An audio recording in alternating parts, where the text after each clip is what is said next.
together with a number of key civil society partners, including Forus, and we'll be hearing from Sarah Strack, the director, a little later, as well as CPDE, and we'll also be hearing from Richard, the co-chair, that's the Civil Society Partnership for Development Effectiveness, and many of our national and regional colleagues. We're also very honored and privileged to have a number of government representatives addressing us today to share their perspectives. In particular, the government of Switzerland, which is a co-host, as well as the government of Kenya, the government of Malawi, and the representative of the Planning Commission of the government of Nepal. And we're very grateful for all of your time today in this very busy time. So I'm keen that we don't lose time. So I would like to hand over for the opening remarks to Mr. Jacques Ducret, who is speaking to us from the Swiss government. Over to you, Mr. Ducret. Thank you very much, Mr. Enman, and thank you very much for organizing this side event, and we are very pleased to co-host it, with you. I would actually make a couple of points on the whole of Society for an Accelerated Decade of Action. The first one will be on global partnership for effective development cooperation. The second one about the importance of dialogue. The third one about the importance of data, and finally the role of technology. Switzerland is one of the 4 co-chairs of the Global Partnership for Effective Development Cooperation. The goal of GPEDC is to ensure that all development actors, meaning partner countries, CSOs, private sector, parliamentarians, foundations, development partners, and so on and so forth, contribute in their specific role to development planning and outcomes, and to ensure more sustainable impact. CSOs' commitments in SDG follow-up and review processes need to be effective and to encounter an environment that is conducive to their participation. However, the latest Global Partnership report shows that the overall conditions affecting CSOs' contributions to development have deteriorated over the past years and have been very much challenged within the COVID context. It is therefore imperative that we all work together to redress this trend and to improve the environment for CSOs to engage and contribute to sustainable development. In this regard, public country governments can create enabling conditions for CSOs to operate and participate in SDG processes. Development partners can also work with CSOs by consulting them in their country programs. CSOs themselves can ensure their own effectiveness by coordinating their engagement, being transparent and accountable. Through the Global Partnership, Switzerland is working with several actors to strengthen civil society partnerships and to enable CSO participation in development processes. As far as data are concerned, we would like to recall the importance of using data for action. And not only public data, but also CSO's data are key to evaluate the state of implementation of the 2030 agenda and to make the right decisions towards its implementation. We strongly believe that if we have the right information and data, we can also plan and report more accurately. Counting on data allows us to increase transparency and accountability. We're convinced that the dialogue between various data producers, public, CSOs, research institutions, and so on, for example, can contribute to a better understanding of the needs towards the implementation of the agenda. In this regard, parallel reports based on CSO data, for example, can also help to have a broader and more accurate image of the state of implementation of the 2030 agenda. In this regard, I would like to recall that Switzerland will host the 3rd UN World Data Forum in 2021. It has been postponed because of the actual COVID context, and it will bring together a large range of data producers, including CSOs producers. The importance of dialogues are also key. Cross-sectoral, but also here mainly cross-societal dialogues are key for the implementation of the 2030 agenda. All SDGs are interconnected. This means that the implementation of a particular SDG requires a policy dialogue among all ministries responsible for a particular policy sector. The 2030 agenda requires us to move beyond the traditional silo approach in favor of the whole government approach. Only such transversal dialogues can effectively contribute to the necessary policy coherence towards the implementation of the SDGs. And the inputs of all members of society are also necessary in order to make sustainable development the most common denominator of our public and private policies. Entering into dialogues with CSOs and providing space for them will make our policies stronger and contribute to a bigger whole society approach. Let me give you a good example. Finland will present today's VNR, which is very innovative in terms of integration of CSOs in its assessment. Indeed, Finland published in the report the analysis by non-governmental actors of the state of implementation of the 2030 Agenda. This shows a high level of mutual trust and a clear interest from the part of the government to include a diversity of voices and foster a true whole society approach. I think this is a model for the future, and we are very happy from the Swiss side to be invited by Finland to participate in a peer dialogue on its VNR and to come to this conclusion. Switzerland will present its VNR in 2022 and forces also a strong inclusion of CSOs in the process via an IT master tool open to the whole society. And I come to the last point, technology, master tool, technology. And we can really share our point of view that the online format of the current HLPF helps us to include a really large number of interested partners in the discussions on the 2030 Agenda. For example, the Swiss delegation has been able this year to give the floor to vice ministers, ambassadors, directors who would probably not have the time to travel to New York. This is also true for CSOs. The online format offers the advantage to give a voice to a much larger number of partners and allows them to participate in automatic sessions and side events from distance. In the view of the positive experience made, I think that the HLPF should remain in the future a partly virtual event. Thank you for your attention. Thank you very much, Mr. Ducret, the delegate of the Federal Council of the Government of Switzerland for the 2030 Agenda. Extremely useful opening remarks there, and I think it's a shame we haven't been able to have your visuals, but the couple of particular points that were raised. One is the importance of the parallel reports by civil society, which we'll be hearing about, but also the proposal that where possible, those should be integrated as much as possible with the official reports. So to give us a view from the civil society side to set the scene, I'd now like to turn to Richard Sewakirianga, the director of the Uganda NGO Forum and co-chair of the CPDE. Richard, over to you.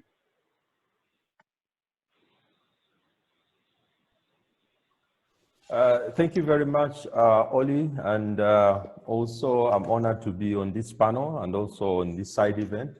And I also welcome our colleagues who are coming in and listening to this discussion.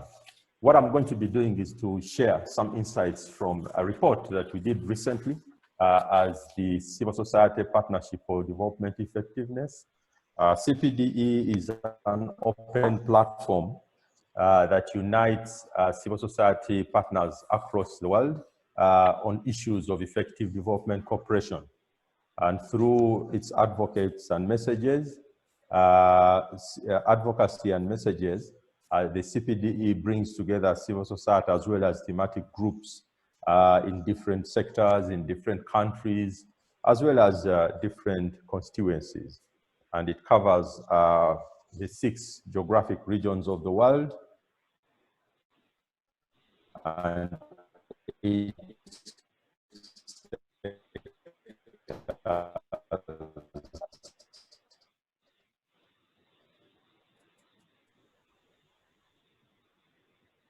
it works and it's guided by, is implemented through our working during this time was to do a report that focuses on highlighting the reflections of how CSOs look at the implementation of the Sustainable Development Goals at the national level using the lens of effective development cooperation, particular attention to the participation of civil society in the SDGs processes, but also we use this opportunity to examine the implications of COVID-19 pandemic on the SDG implementation from the perspective of some civil society. Of course, these are early results. We didn't delve very deeply in snapshots from this work. Now, as I said, the report covered several areas, and the recommendations starts a number of important areas. One was that effective development cooperation is still very, very critical to putting the SDGs back on track. I think in many countries, civil society does understand that if there is no effective development cooperation, it will be very hard for us to see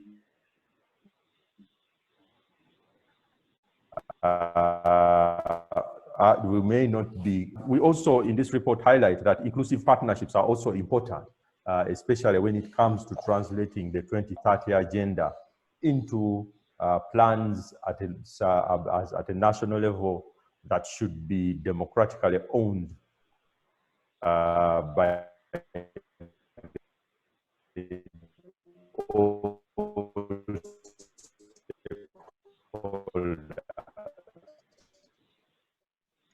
Richard, I think we seem to be losing you, I'm afraid. I wonder if perhaps if you... The report also highlights the civil society engagement in the impoverished as well as the marginal. Can you hear me now? Are you? Perhaps if you turn off the video, it may be clearer. Okay, let me do that. Let's see if it gets better that way.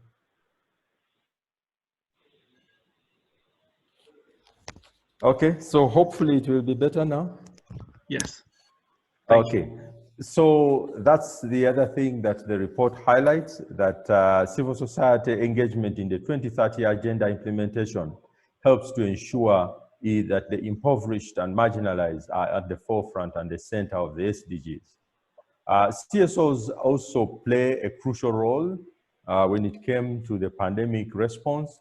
Some of the key highlights from this report is that CSOs play a critical role and they need an enabling environment to effectively perform their work in the current context. And that freedom of persecution and criminalization of dissent is needed for civil society to play its role in realizing the SDGs and responding to the impacts of the pandemic. So really, these are some of the issues that came out of that report. But we also, just to highlight that for each of these, there were a number of interesting insights that many of the partners did raise. The issues around, for example, strengthening ownership of development priorities. There was the critical role of the need to continue to raise awareness of the SDGs in the national SDG, through a national SDG strategies, and also the need to translate that awareness into local plans, local programs, local monitoring processes, and ensure that local processes and priorities still continue to inform the SDGs. The need to localize the implementation, I think, was raised, especially at the subnational level, because that's where the rubber meets the road, because most of the frontline service providers are at that level, and they will do a lot to gain from this kind of work. On inclusive partnerships, I think the key points there is the need to ensure that civil society engagement in the agenda, 2030 agenda implementation is formalized, and that there is an embedding of the meaningful civil society partnerships in the structures of government, in the structures at local level, and in all these different processes. So in a sense, what this report really, as I wrap up, does is that it helps us to sort of start a conversation around what else we can do as civil society to play a critical role in the SDG agenda, as well as do that, as well as contribute significantly to the things that are important.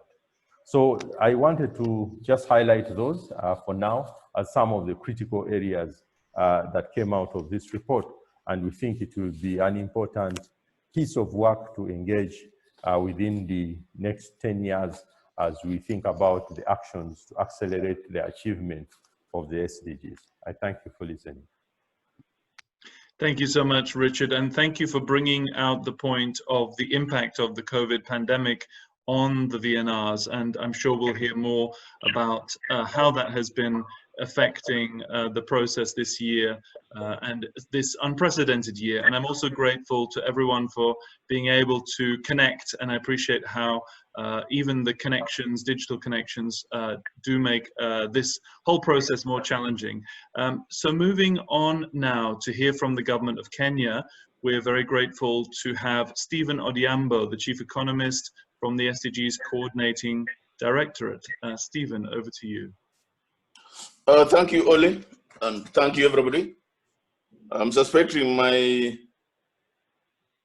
partner, Florence, is there, but I also want to acknowledge Richard.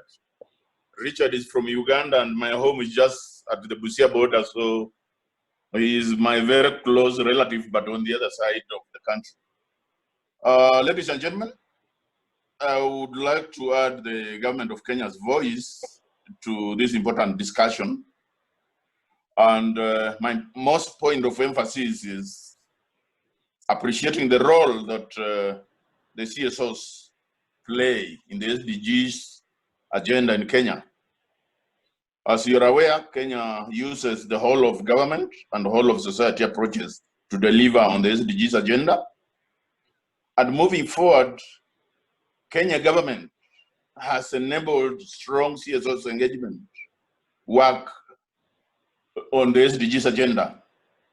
In fact, our institutional delivery framework recognizes the CSOs, the government itself, the private sector, academia, the UN system in Kenya, and so forth. But from our own experience since 2015, 2016, we have seen that one important partner to the government of Kenya is the CSOs through the CSOs SDGs Kenya Forum. Madam Florence and her colleagues have been very supportive to the government. In fact, in Kenya, no SDGs work is completed without the role of the SDGs Kenya Forum and its strong partnership through the various networks with so many CSOs. When I checked last, there were almost over 600, but I think those are the ones that have formally registered to work with the CSOs SDGs Kenya Forum. So this is a very important partner, and they have been very useful in all aspects. They were very useful when we drew together as the Interagency Technical Working Committee, the roadmap to be able to transit from the MDGs to the SDGs. And I'm also happy to note that during the MDGs era, we worked with the CSOs very closely. They have been very important in helping us map the partnerships and do all the kind of work we have been doing. But also the CSOs in Kenya have been very, very instrumental, particularly during the monitoring, reporting, and preparing the VNR processes. As you're aware, we presented a VNR process yesterday. And the bulk of that work was done by ourselves, the private sector, and the CSOs, being led by the SDGs Kenya Forum. In fact, to me, apart from the government, the other key player in this process was the SDGs Kenya Forum because of the significant roles they played. They co-financed the process. They mobilized quite a number of their memberships to support us. And I think moving forward, within the institutional framework for Kenya to deliver on the SDGs, there is not much that we as government can do without the CSOs. I'm aware that the private sector play a role, but from the last 5 years, the role that the CSOs have played in Kenya cannot be equated to what other partners are doing. And most of the time for us in the government, we even recognize Florence Yebo and her colleagues as part of the government. Because every time we want to do something, we must involve them. We have integrated them fully in our work, and moving forward, I think we are working very well. Therefore, I would want to say that CSOs complement the government and are a key player in development of the accelerated framework for delivering on the SDGs. Moving forward, we have also involved them, although not adequately, on the COVID recovery strategy, but we're working together so that they bring their insights, they bring their views and comments. They also help to mobilize various resources to be able to support the government moving forward. But very importantly, again, as we leave this year's VNR, our focus together with the CSOs is that we need also to plan for the remaining 10 years.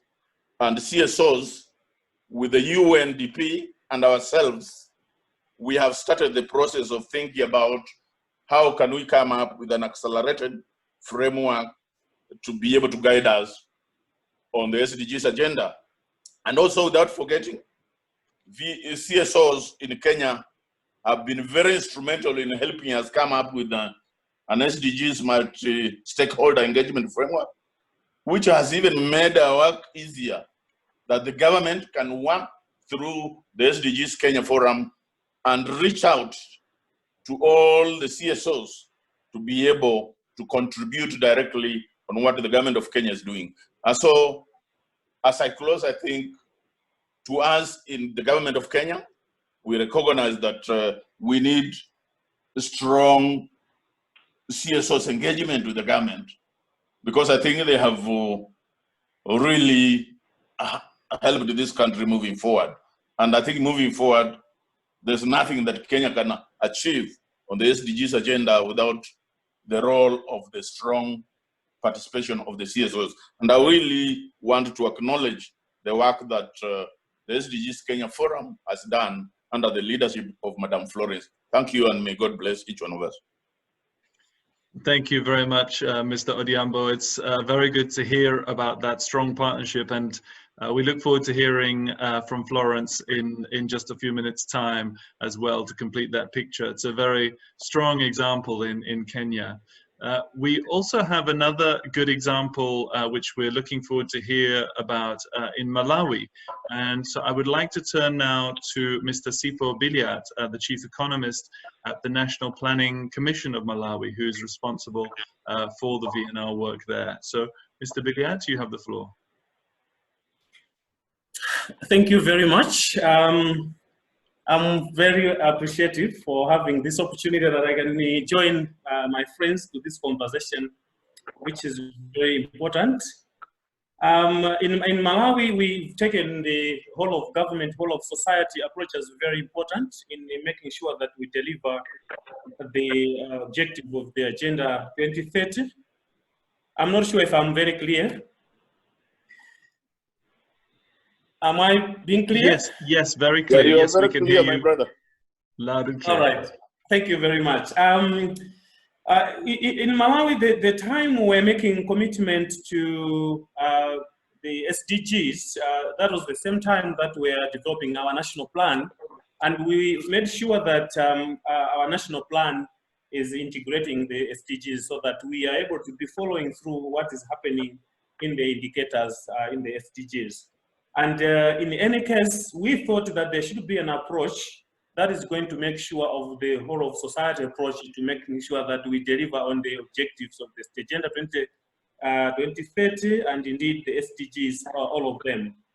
Now we came up with what we are calling sector working groups, which is a sector approach, and we were able to mobilize partners who are involved in activities in that particular sector. So a sector would comprise government institutions, civil society organizations, development partners, and indeed the private sector, to make sure that their efforts towards the sector objectives. And that we thought would be very important in making sure that we plan for the sector comprehensively and also be able to follow what is happening in that particular sector. At the end of the day, we should be able to report accordingly per sector. So we took civil society organizations as a very important partner in this course, especially because they have very close link with the communities. And I think they are the ones who have a very truthful information on the ground. If there are any challenges, any successes, there are civil society organizations who take out that information to the national level. And we have also used the sector working, the civil society organizations to expose the outcomes of progress in the SDGs. For example, as we're doing our reporting, right from the annual reports that we do in SDG implementation, plus the process of the VNR, the civil society organizations have been very instrumental in exposing the outcomes and the challenges that are being faced at the community level, in such a way that their reports have been very, very informative in our reporting processes. We are aware that if we do not include the civil society organizations, development partners, and other institutions like academia and the private sector, our reporting will be an underestimation. That means it will not be very truthful. At the moment, having so much gains as we're implementing the SDGs, there comes the COVID-19, which has derailed all the processes and even stalling some of the activities that we were doing. And what that means is when we're coming back in the process of building back better, we need the involvement of the civil society organizations so that we are able to put our energies together and that we can begin to re-strategize on the recovery together as government and non-government institutions. Because at the end of the day, we need to be inclusive even at this level. At the moment, Malawi, we are trying to come up with a long-term plan, which we're calling a vision, and we are projecting to, in the next 40 years, to 2063, the Council of Non-Governmental Organizations in Malawi, which we call Kongoma, is part of the process because it's the one that coordinates the civil society organizations. We have also taken the media to coordinate on the report, on the research, to make sure that the planning going forward is evidence-based and that the policies should also be based on the information that is available. In the context of the COVID-19, we've seen that while it has derailed our development initiatives, but we have also learned an aspect of cooperation. There cannot be working in silos anymore. We need to work together to make sure that we harness all our privileges together so that our efforts should be very important. What we are advocating at the moment is that all civil society organizations, even if they are community-based or national-based or council-based, they should be aligning their programs, financial programming, to the SDGs, to make sure that the alignment is championing their interventions towards the achievement of the SDGs. And indeed, at the moment, to recover from the impacts of the COVID-19, which has stored a lot of activities. So in this case, then, we are trying to make the partners, civil society organizations, the development partners, the private sector organization, to be transparent and accountable so that we are able to manage the results that are being produced in the process. We have noticed that when we're working each one on their own, we had so much gain, but we're not able to put all those outcomes together, and the reporting was very difficult. This time around, we're going to strengthen the process of working together and as much as possible working in the sector working group to make sure that all our efforts, our resources, and interventions are going towards the same objectives. So in terms of inclusive planning, implementation, and monitoring and evaluation, it's quite important in order for the country to move forward as one, and that indeed we can achieve the objective of the whole of government approach and the whole of society approach, which is, I think, important at the moment with the impacts of COVID and indeed other challenges that are quite internal in Malawi. As National Planning Commission, we are trying to make sure that the coordination of sustainable development goals is not confined to government, but all other stakeholders are taking part in the implementation of the SDGs, and that their planning and programming is indeed integrated in this framework, which is guiding all our processes at national level. So maybe at the moment, let me stop there, and probably if the chance arises, we can be coming in to make other comments, but I appreciate for the chance that we can share our experiences from Malawi. Thank you so much. Thank you very much, Mr. Vidyat, and thank you for concluding there. It's very useful to see how you've incorporated the VNR into the longer-term planning within your national processes, and that's an extremely strong example. And I hope we now also can hear from our final distinguished speaker on this panel, the Honorable Professor Kadel, who's the Vice Chair of the National Planning Commission of Nepal, who will give us a perspective on the process within Nepal. Over to you, Professor Kadel. Thank you, Ali. Are you hearing? Yes, we hear you clearly. Thank you, thank you. Distinguished panelists, ladies and gentlemen, I am pleased to share Nepal's experience of VNR consultations this year, since this was the second time for the country to be presenting its national review. We have come a long way to realizing how SDGs can be best complemented with the national development process in Nepal. 15th Periodic Plan of Nepal recognized the role of civil society, community, and the NGOs in the development process. The plan highlighted that they can work in the area of poverty reduction, capacity development, awareness building, empowerment, and advocacy. As stated in the plan, the CSOs have been working consistently in the field of policy advocacy and implementation of targeted programs, which include those related to women, children, and health, education and poverty alleviation, income generating activities, skills development, and capacity building. We have used this guideline during the preparation of VNR in Nepal.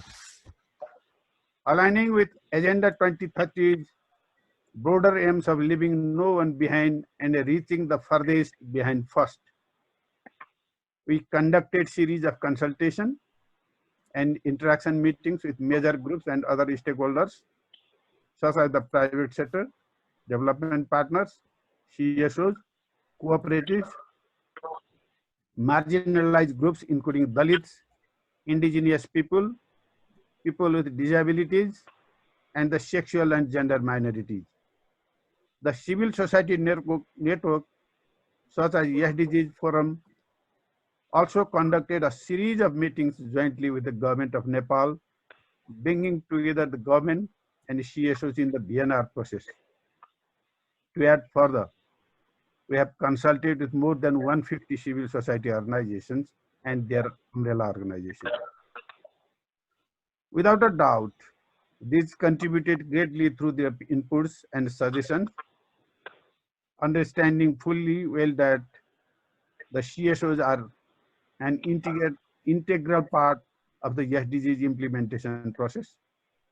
The government included civil society representatives in the VNR delegation team and gave them the floor to present their views on the process. The institutional framework of SDGs, which comprises various committees such as Implementation and Monitoring Committee, and 7 thematic committees, have also included participation and engagement of CSO representatives. CSOs have been playing a crucial role in further advancing federalism, have been assisting in building the capacity of the provincial and local governments on SDG-based planning and budgeting, monitoring local programs, and raising awareness about the SDGs for their effective integration. The good practices that we have mentioned in our VNR reflects the community as well as CSO's important role in the VNR as well as the overall SDG process. a sense of ownership, as well as collaborative efforts, after all, are what makes this overarching goal of sustainable development possible. In the wake of COVID-19, most of our consultation meetings earlier this year were conducted in an online setting. The current crisis has definitely brought on surface the underlying issues of digital divide and access to technology. Owing to social distancing measures and immobility, and people without the access to such services have lesser to no means of acquiring appropriate information. Therefore, we have felt that digital engagement is crucial. Having moved into a federal structure of governance, we have staged on the vertical and horizontal coordination between the different tiers of government in order to engage civil society voices from across the country in a meaningful way. In the VNR process, we have ensured coordination mechanism. Having said that, there is still great room for improvement. We should also remember the government ministries, private sector, and development partners here. To sum up, CSOs have played a crucial role in the preparation of our VNR, bringing to light issues that require urgent attention. Nepal stands committed to all encompassing goals of sustainable development and moving forward in a collaborative manner with all the major groups and other stakeholders in the future as well. Thank you. Thank you, Mr. Ali, and all other delegates. Thank you very much, Professor Cadell. Thank you again for those insights and the very detailed outline of how the process has been so inclusive in Nepal. And we also look forward to hearing from the civil society colleagues from Arjun in just a few minutes' time. So that brings us to the end of this first panel. I'm afraid we'd like to keep straight on to the next panel, and we'll bring the questions at the end, if that's okay, just in the interest of time. And before I hand to Sarah, I also wanted to highlight that there will be similar panels happening in Spanish, French, and Russian in coming days as part of a series. So we hope that those of you who are also speaking in those languages would be able to join us in coming days. Tomorrow there'll be the French, and then on Friday, Russian in the morning and Spanish in the afternoon. Now I'll pass over to Sarah Strack to take us through from the civil society side. Thanks very much, Ollie, and thank you very much to all the previous speakers for sharing their insights and for highlighting the importance of a whole of society approach. I'm Sarah Strack. I'm the director of Forus, which is an international network of over 70 national and regional CSO platforms. And at Forus, we're following very closely the inclusion of CSOs in the VNR processes, and more widely in the processes relevant to the Agenda 2030. And while we see improvements and good practices in some areas, and we've heard of some of them today already, in many other cases, unfortunately, there's still a glaring gap between words and action. And we often see that after the voluntary reports are presented and the airtime of the UN is passed, attention shifts very quickly to other priorities. And unfortunately, follow-up that is made, especially in regard to the involvement of and support to CSOs, often falls short of expectations. So while the Agenda 2030 recognizes the importance of the role of civil society, too few efforts are made to truly strengthen them and their capacities to meaningfully engage in the process.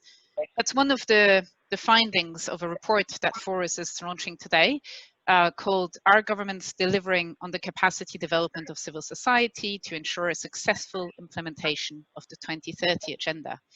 And in that report, which you'll find on the Forus International website, we're calling for a few things which we think are absolutely crucial if we want CSOs to be more effective contributors to this process. And I'll only highlight two examples very quickly because we're running out of time already.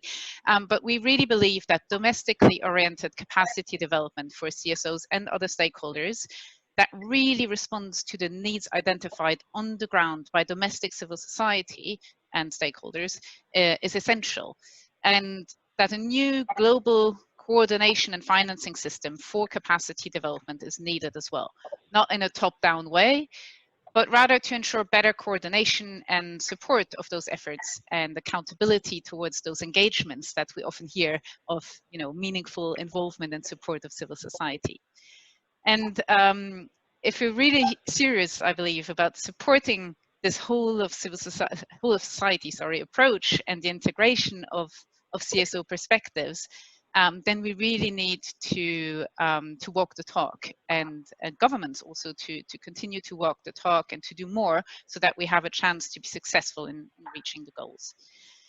And that's why I'm really happy to be facilitating the second panel with 4 great speakers who will share their experiences from their countries. We'll start with Nurgul Janayeva from the Forum of Women's NGOs of Kyrgyzstan, who will also share with us some regional perspectives and on the regional engagement in the UNEC region. Nurgul, you have the floor, and if you could please try and stick to your 5 minutes.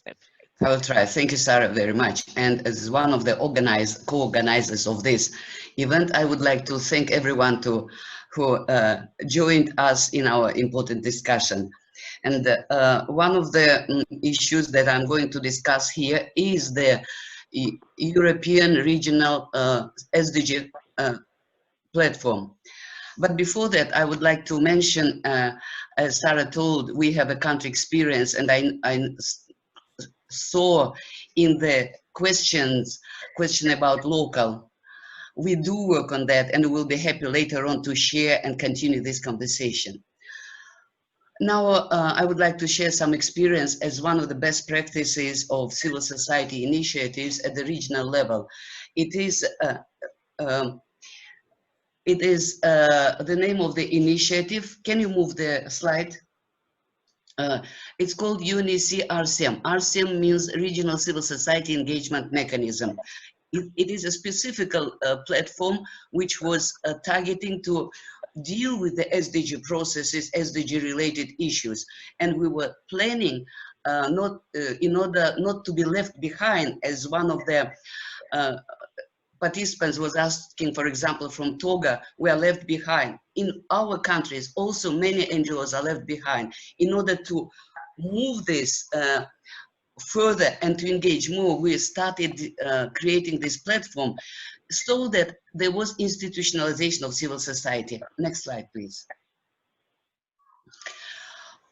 This civil society, it is very important that it is owned by civil society. It is initiated by civil society. And more information you can find on the Google Doc with the address, and I hope we can share later on with the presentations. For next slide, please.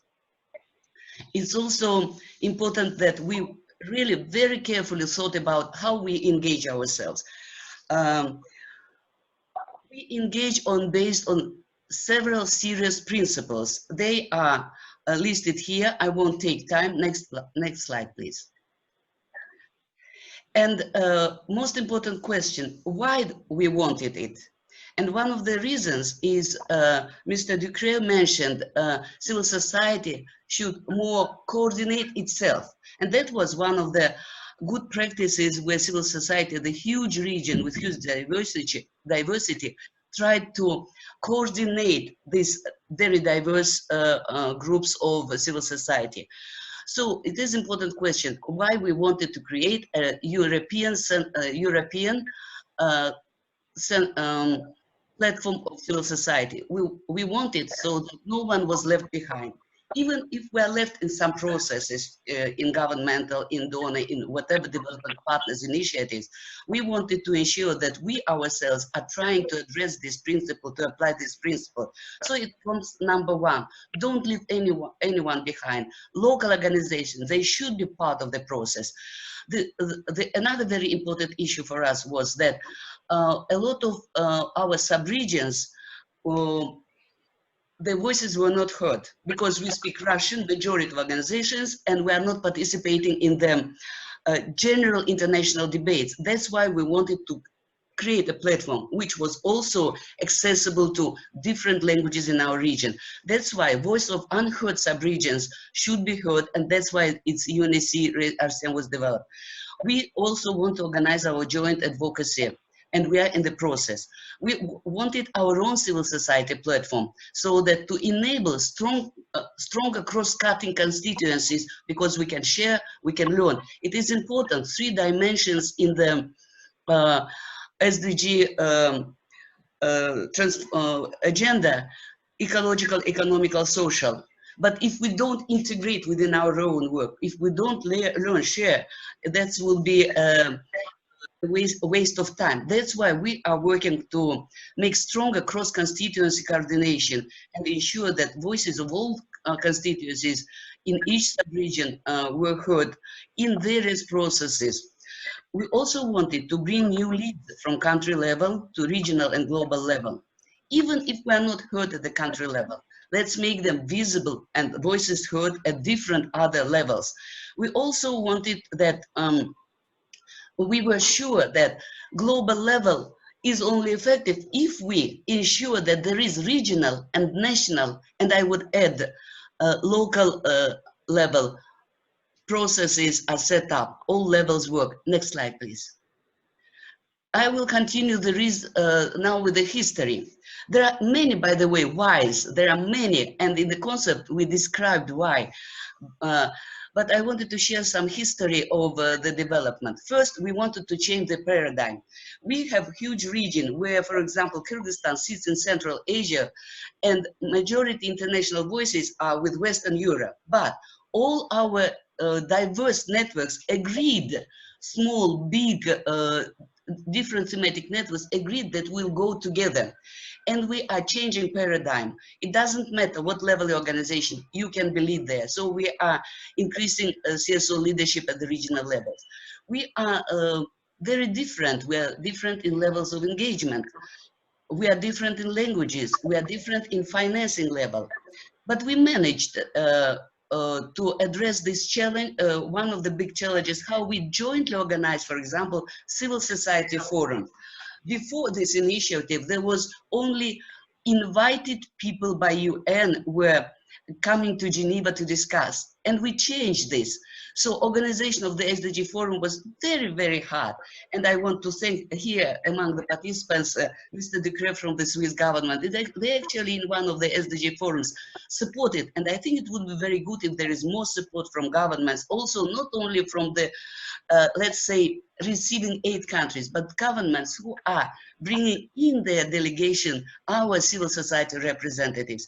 And also I want to give a tribute to the first one in the world regional civil society platform on SDGs, Asia Pacific Regional SDG.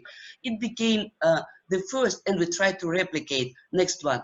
And we were, our experience and our work was based on lessons that we learned from Asia Pacific, and we tried to improve. Now, do we have any achievements? We think that it is very good that it is formalized already. So we are recognized. We are participating. We are participating in discussions much before the official regional SDG forum are starting. It's also one of the achievements, strengthening regional links. We really do have this. It's in the process. We didn't reach the 100%, but maybe somewhere 20 from zero, for example, if we started sharing experience. We are learning.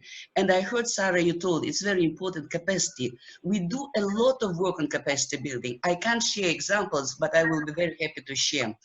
And next slide, please. So we do, for example, we did in Russian language, which was very much needed, maybe 20 webinars. What does this work mean? What is SDG, how to go? And we are now learning from each other. Let me share one of the examples of how, no, the previous one. Let me share one of the examples, and if from Latin America and from Africa, friends would like to see how we work, we can share how, for example, working group on VNRs was working. It had about 40 participants and people were working to prepare. And we are planning the work further. Next slide. For example, we are planning now, after VNR, how can we do? Well, is there any change? And this is, the survey is in our plans. We want not only to be at HLPF to report, we want follow up. We want to see if our recommendations are heard, implemented, if commitments taken at HLPF are really followed. And we want not only to watch, we want to participate, to contribute, and to do the work. And UNEC has added value. It created new space for many organizations. It has new strengths, and it's a new factor. It strengthens as a new factor for bettering enabling environment. Many speakers mentioned enabling environment. This is one of the part of factors. If we ourselves mobilize ourselves, help each other, build our capacity, this is also enabling environment. And we have many calls and messages, but one of the calls in Latin America, in Africa, maybe you would like to share and use, apply this, and also let's cooperate between different regions. Thank you very much, Sarah. Thank you very much, Nogul, and thank you for highlighting the importance of that regional level and how it's possible to work across constituencies and to learn from each other, and that this shows the strength of the diversity of civil society as well, and the importance of follow-up as well after the VNR process has been presented. So, because we're running out of time, before giving the floor to our next panelists, I would like to invite our audience to ask their questions via the Q&A box that you'll find at the bottom of your screen.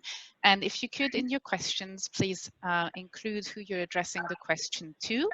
And then I'll invite our distinguished panelists to have a look at that chat box, and if there are any questions addressed to them, to please answer them in written form.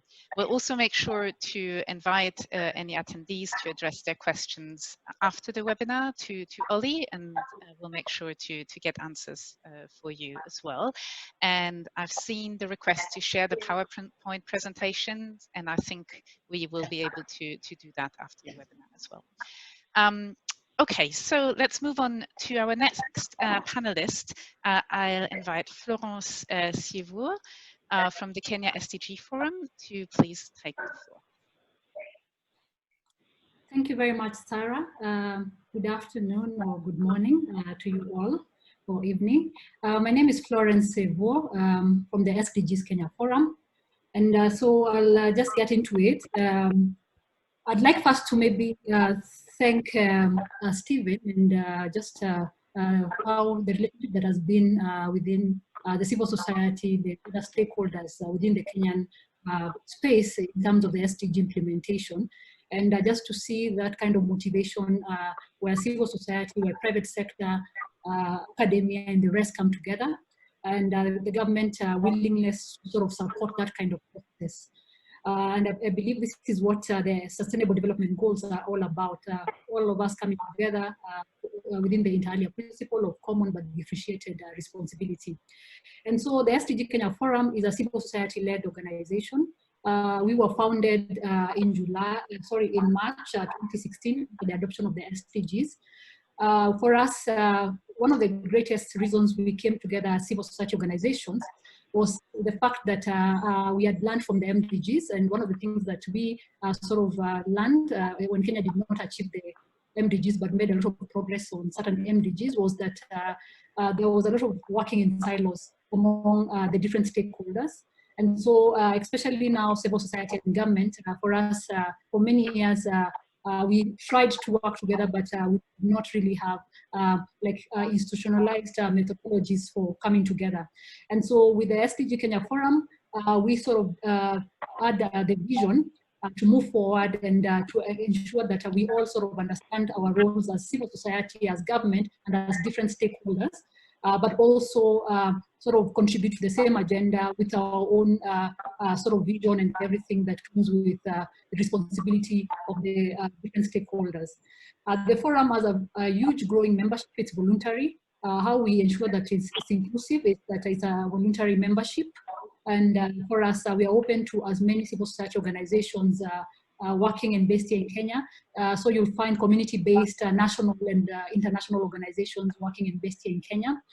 The three core areas that we focus on is issues of data accountability, because we realize within the SDG, the MDG, era, we did not have evidence-based tractions give us a way forward for the planning, but also for implementation, but also for reviewing. And so we realized there were many gaps within the data frameworks, and so we've been working towards ensuring like civil society are actively engaged within SDGs, and also just generating citizen-generated data, but also ensuring that becomes formally recognized within the government institutions. The other thing the forum focuses on is domestication and fostering ownership of the 2030 agenda at grassroots level. We realized that during the MDG era, a lot of us citizens until today don't even know what the MDGs are. And so we said then the next development agenda has to really resonate with the people. It has to be owned and driven by the people. And then the last thing is fostering partnerships.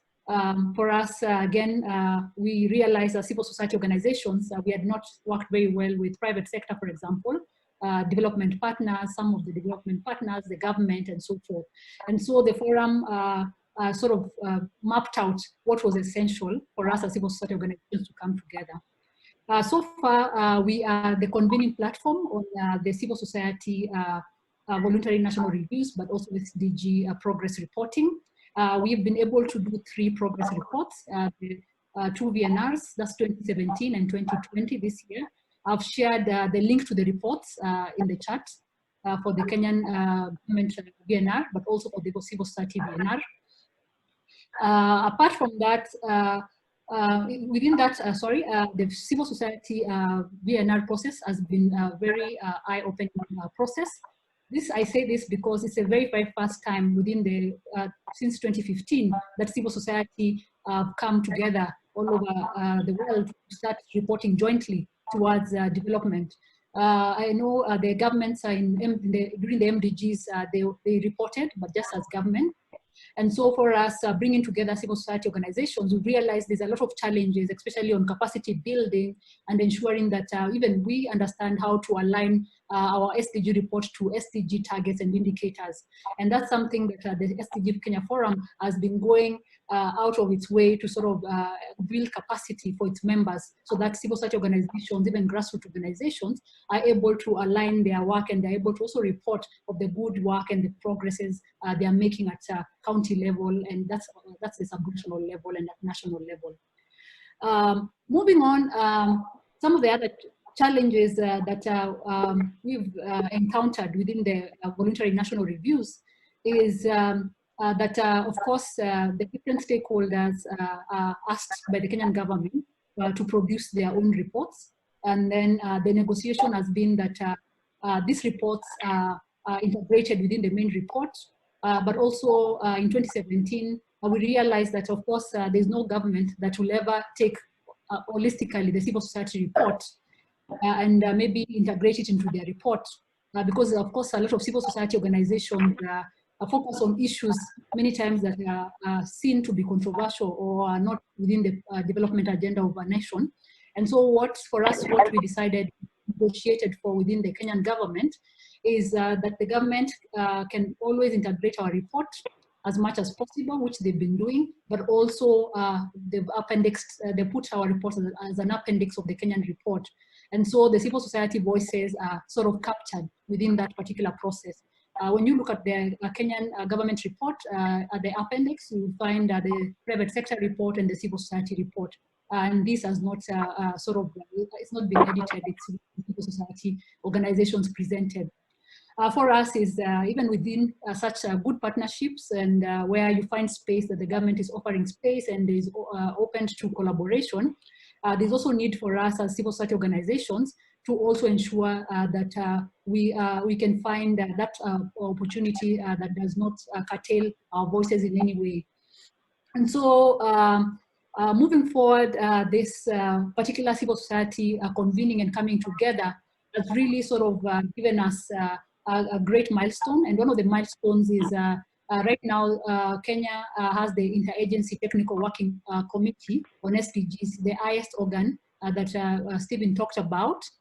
And within that, we have the co-chairs, the SDG Kenya Forum as the co-chair, but also the private sector, Kenya Private Sector Alliance, the KEPSA. And for us, being co-chairs of this particular process is very, very critical to ensure that we can set the agenda jointly.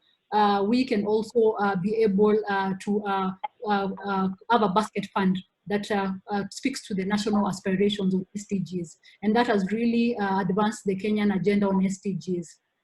I know most people, sorry? I'm really sorry, but I'm going to have to ask you to wrap up because we're already over time and we still have 2 speakers. Okay, okay. Just 1 minute. So I know a lot of people are asking, what are the challenges within this particular partnership? Maybe I could just speak to 2 of them because of time. And one is, even with such good collaborations, we have limited domestic resources that sort of speak to the holistic agenda of all of government and all of society. When you bring together academia, private sector, civil society, and government, there's a lot of resources that are required for you to sort of advance that kind of agenda. And for us as the Kenyan civil society or the Kenyan interagency, that has also been a challenge. The second one and the last one is issues of tradition. We still find that the different stakeholders are still pushing their traditional ways of working. That means we are working in silos. There's a lot of civil society organizations still working in silos. There are government departments who still want to work in silos.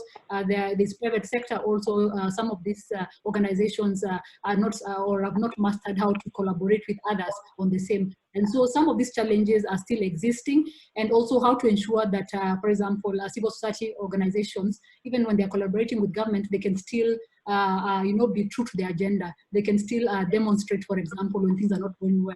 They can still point out on police brutality and many other challenges that communities and societies are facing. And so maybe I'll end there in terms of how the collaboration has been from civil society perspective, but also how we see the aspirations for the COVID recovery strategy, and also how to activate our multi-stakeholder engagement strategy that Stephen talked about. Thank you. Thanks very much, Florence, and thank you for speaking to us about all your efforts to try and break those silos.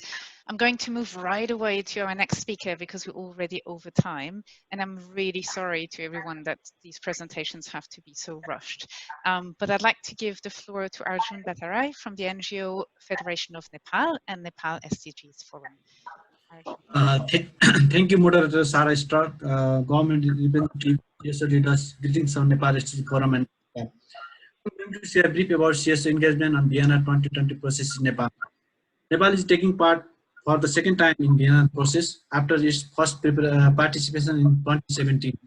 In Vienna 2020, Nepalese civil society effectively engaged to contribute to government Vienna 2020 to incorporate perspectives, concerns, and demands of major groups and stakeholders, as well as all sections of marginalized society.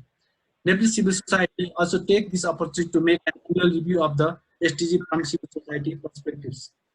The effective implementation of SDG depends on their incorporation into all national development frameworks. The Vienna needs to analyze how well such frameworks are aligned with the SDGs and determine whether there are critical gaps. Vienna process encourages the government and CSO to be specific about the main achievements and challenges they face in implementing the SDG, and they are provide an analysis of the cases of these difficulties. Nepal CSO established a common platform called Nepal SDG Forum in 2016. This aimed to contribute, accelerate, localize, and achieve SDG, well guided by the principle of leaving no one behind. Share and sustain prosperity, and increase role and participation of civil society. This forum is the only civil society platform recognized by the National Steering Committee, Thematic Committee, as well as National Government Mechanism set for implementation of 2030 agendas. Nepal SDG Forum has coordinated to produce CSO Bina report through a rigorous process. Bina report is a culmination of multiple ways of engagement of in Nepal. The NGOs, development partners, experts, academia, major groups, and stakeholders working on the sector and aspects that relate to the SDG have been engaged in this process. Many organizations held consultation and review at national, provincial, and local levels while focusing on the themes and goals of their expertise and focus in order to consult, generate idea input. At national, province, and local levels, People's Forum and SDGs was organized. There were several rounds of discussion, consultation, face-to-face meeting, in coordination and facilitation of government, agency, multi-stakeholder.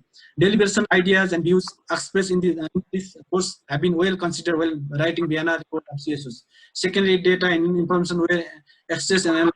In addition, expert consultation and contribution were collected during the BNR report preparation. Also analyze the progress and gaps based on the scorecard tool promoted by Action for Sustainable Development. With this all effort, Nepali CSO finally were able to launch the spotlight report, Nepal Civil Society Perspective on the 2030 Agenda for Sustainable Development. As a team leader of CSO's BNR 2020, I found some of the following positive aspects of government Nepal on BNR 2020. Strong commitment of government 2030 agenda, consultation with the national mechanism, good collaboration with CSO, involvement of expert team, data and process analysis, financing and analyzing, linkage with the 15 plan, database and gap analysis. Therefore, I would like to appreciate and give a special thank to Honorable Professor Pushparaj Patel, Vice Chairman of National Planning Commission, for his encouragement and engagement to CSO during BNR process, as well as giving valuable inputs in this important side event today. To achieve 2030 agenda in real sense, we will still have major issues to address such as poverty, hunger, unemployment, rising inequality, gender-based violence, injustice, gender and caste-based discrimination, and digital divide as our major issue to be addressed in Nepal. Also, poor governance, weak institution and implementation capacity, rampant corruption, and priority-less budgeting are some of the existing problems. Finally, we CSOs believe that the 2030 agenda for sustainable development and all 17 goals are the transparent roadmap for peace, prosperity, people, planet, and partnership, as well as the SDG are very integrated and interlinked. To achieve all the goals within 2030, a paradigm shift is very necessary in planning and implementing the 2030 agenda during COVID pandemic. All governments should make an assessment of the effect of COVID-19 pandemic and will come up with alternative course of action. To make effective use of resources and effectiveness, governments should prioritize the intervention by focusing on the poor, marginalized, and the sector hardest hit by the pandemic. I want to conclude by saying that COVID-19 has created a new challenge in living no and beyond. To overcome this, we should introduce and adjust policy and programs to focus on the groups and community with the effective partnership of CSOs. Thank you very much for giving this opportunity. Thanks so much, Arjun. And again, sorry for rushing everyone in their interventions. I think it's really great that on this event we can see both the government and the civil society perspective for two countries, Nepal and Kenya. And thanks very much for sharing your perspective there. All right. Moving on to Slovenia now, and thank you very much, Adriana, for your patience. I'd like to invite Adriana Radika from Sloga in Slovenia to take the floor, please. Thank you very much. So at the first glance, Slovenia is performing well, and according to the SDG index, Slovenia ranks high in the 12th position. Nevertheless, according to the results of an online study, half of Slovenian NGOs participating in the survey assess that Slovenia's efforts in the field of sustainable development are insufficient, while more than 70% of them assess sustainable development as of significant importance for Slovenia. The COVID-19 outbreak exposed and further increased inequality, certainly, and now the key questions are the short and long-term implications of the corona crisis. And in addition, we have had a government change at the same time as the COVID-19 outbreak, and it would be somewhat challenging to assess the current political climate in Slovenia as enabling environment for CSOs. At national level, significant budget cuts are expected due to the COVID-19 outbreak, already manifesting in budget cuts in public funding for NGOs and worrisome instances of pressure on NGOs and shrinking civil society space. And according to the results of the online survey we conducted, the vast majority of participating NGOs are convinced that the COVID-19 crisis will jeopardize the achievement of the SDGs.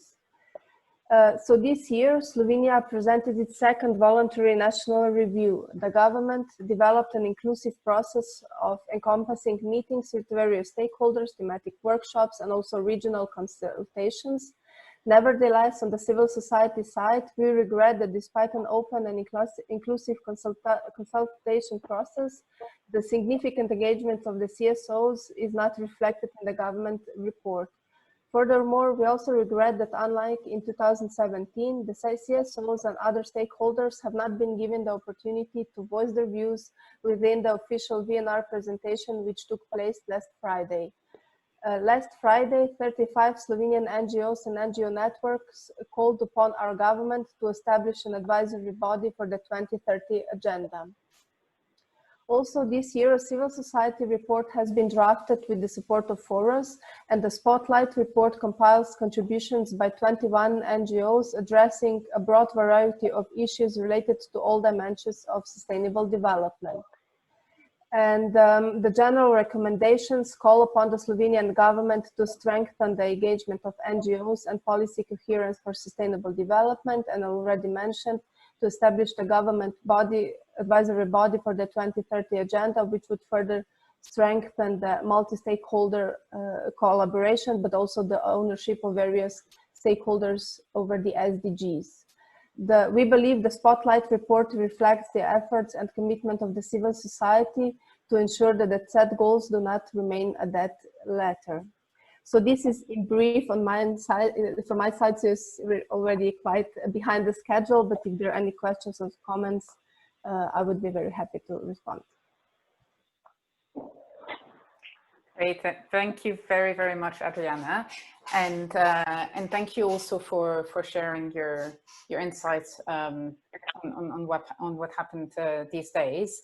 I think this shows that you know, while there can be advantages to having virtual UN meetings, there's also a real risk that there's even less space for civil society to be able to participate in the debate. So it really is important that if these formats of meetings continue, there is a real commitment to make sure that civil society has a voice and isn't muted in that sense in the virtual meetings.